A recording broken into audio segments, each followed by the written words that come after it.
அவர் என்ன சாதாரண ஆள், ஏதோ அன்னைக்கு கட்சிக்கு வந்தனால சட்டமன்ற உறுப்பினர் ஆனார், அமைச்சர் ஆனார், எல்லாம் வந்தார், உலகத்துக்கெல்லாம் தெரிஞ்சார்.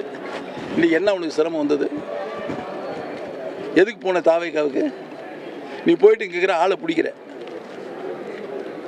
உனக்கு இந்த நாய் பிடிக்கிற வேலையை உங்கள்கிட்ட ஒப்படைச்சிருக்கிறாங்க. நாய் பிடிக்கிறது தான் ஒருத்தன் ஓடுவான், நாய் பிடிக்கிறது தான் ஓடுவான். அதிமுக தொண்டன் வைரம் பாய்ந்தவன், வைரம் பாய்ந்தவன். இது போன்ற சந்தர்ப்பவாத நாய்களிடத்திலெல்லாம் யாரும் வர முடியாது என்பதை தெரிவித்துக் கொள்கிறேன். நான் கூட இன்னைக்கு சொல்கிறேன், இவர் யார், இவருக்கு என்ன தகுதி இருக்கிறது கூட சில பேர் பேசினார். நாயை பிடிப்பதற்கு ஒருவர் இருக்கிறார் சொன்னார். நாய் நன்றி உள்ள பிராணி, மறந்து விடாது. ஆனால் நன்றிகளை கையெழுத்து போன்றவர் தான் பேசினார். அதுதான் வெட்கமாக இருக்கிறது. நான் எதற்காக சொல்கிறேன் சொன்னால், இருக்கின்ற இயக்கத்தில் இருந்து கொண்டு இலக்கணை முடக்க வேண்டும் என்று முயற்சி எடுத்தவர்கள் நம்மை பற்றி பேசுகிறார். அவர்களுக்கு அந்த தகுதி இருக்கிறதா என்பதை நீங்கள் எண்ணி பார்க்க வேண்டும். நான் என்றால் நன்றியுடைய பிரயாணி, நீங்கள் மறந்துவிடக் கூடாது.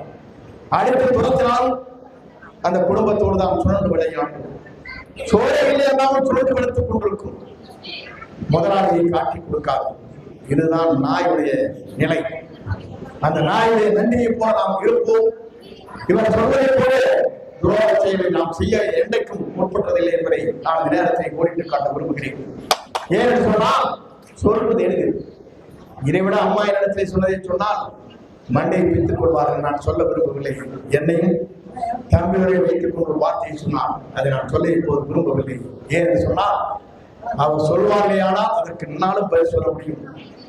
அவருடைய தலைமை எப்படிப்பட்ட தலைமை என்பது என்னால் சொல்ல முடியும். நான் அதை சொல்வதற்கு தயாராக இல்லை. ஏன்னு சொன்னால், நாகரிகத்தோடு நான் பேச வேண்டும் என்று நான் நினைக்கிறேனே தவிர இவர்களை போல நாயை இப்படிப்பட்ட வார்த்தையை நான் சொல்ல இயலாது என்பதை நான் இந்த நேரத்தில் தெரிவித்துக் கொள்கிறேன்.